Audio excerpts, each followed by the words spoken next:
અમદાવાદમાં વીટીવી ન્યૂઝના અહેવાલની ફરી એકવાર અસર જોવા મળી છે।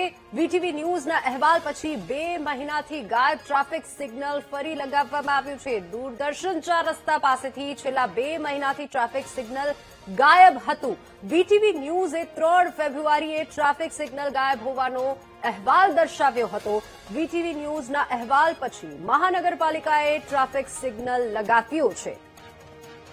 અમદાવાદમાં વીટીવીના અહેવાલની ફરી એકવાર અસર જોવા મળી છે। દૂરદર્શન 4 રસ્તાથી છેલ્લા 2 મહિનાથી ગાયબ રહેલું ટ્રાફિક સિગ્નલ હવે ફરી લગાવવામાં આવ્યું છે। આ 4 રસ્તા પર ટ્રાફિક સિગ્નલનું માત્ર થાંભલું જ ઊભું હતું, પરંતુ સિગ્નલ બંધ હોવાથી રોજબરોજ વાહન ચાલકોને ભારે મુશ્કેલીનો સામનો કરવો પડી રહ્યો હતો અને ટ્રાફિક વ્યવસ્થા ખોરવાતા અકસ્માતની ભીતિ પણ સતત બની રહી હતી। વીટીવી ન્યૂઝ દ્વારા 3 ફેબ્રુઆરીના રોજ આ મુદ્દે અહેવાલ પ્રસારિત કર્યા બાદ એએમસી અને ટ્રાફિક વિભાગ હરકતમાં આવ્યા અને અંતે ટ્રાફિક સિગ્નલ ફરી કાર્યરત કરવામાં આવ્યું છે। હાલ 4 રસ્તા પર ટ્રાફિક નિયંત્રણ સામાન્ય બન્યું છે અને વાહન ચાલકોને રાહત મળી છે, જેના દ્રશ્યો પણ આપ જોઈ શકો છો। 2 મહિનાથી ગાયબ હતું સિગ્નલ। 3 ફેબ્રુઆરીના રોજ વીટીવી ન્યૂઝે અહેવાલ પ્રસારિત કર્યો હતો અને આ અહેવાલની અસર જોવા મળી રહી છે। અહેવાલ બાદ ફરી સિગ્નલ લગાવવામાં આવ્યું છે। એએમસી અને ટ્રાફિક વિભાગ જે છે તે હરકતમાં આવ્યું અને હવે ટ્રાફિક નિયંત્રણમાં છે। લોકોને, વાહન ચાલકોને રાહત મળી છે।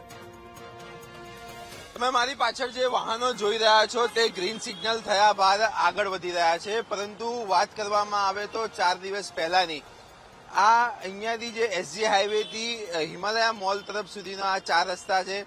આ 4 રસ્તા ઉપરથી વાહન પસાર થવામાં અનેક દુવિધાઓ હતી, કારણ કે તમે જે આ ટીવી ઉપર સિગ્નલ જોઈ રહ્યા છો તે સિગ્નલ જ હતું નહીં। દૂરદર્શન કેન્દ્રના 4 રસ્તા પાસેનું આ સિગ્નલ છે કે જે છેલ્લા 2 મહિનાથી ગાયબ હતું અને વીટીવી દ્વારા અહેવાલ રજૂ કરવામાં આવ્યો હતો મંગળવારના દિવસે અને ત્યારબાદ તાત્કાલિક ધોરણે અમદાવાદ મ્યુનિસિપલ કોર્પોરેશન અને શહેર ટ્રાફિક પોલીસ દ્વારા તાત્કાલિક ધોરણે આ નવું સિગ્નલ અહીંયા અત્યારે ઊભું કરવામાં આવ્યું છે। સમસ્યાની વાત કરવામાં આવે તો પહેલા જયારે વાહન ચાલકો આ 4 રસ્તા ઉપર આવતા હતા એસજી હાઈવેથી હિમાલયા મોલ તરફના આ જે 4 રસ્તા છે દૂરદર્શન કેન્દ્રના, કે તેમને હિમાલયા 4 રસ્તા ઉપર જવું હોય તો અહીંયા ફરજિયાત ઊભું રહેવું પડતું હતું, પરંતુ કોઈ પણ પ્રકારનું સિગ્નલ ન હોવાના કારણે તેઓને ખબર ન હતી કે ક્યારે સિગ્નલ રેડ થઈ ગયું અને ક્યારે ગ્રીન થઈ ગયું।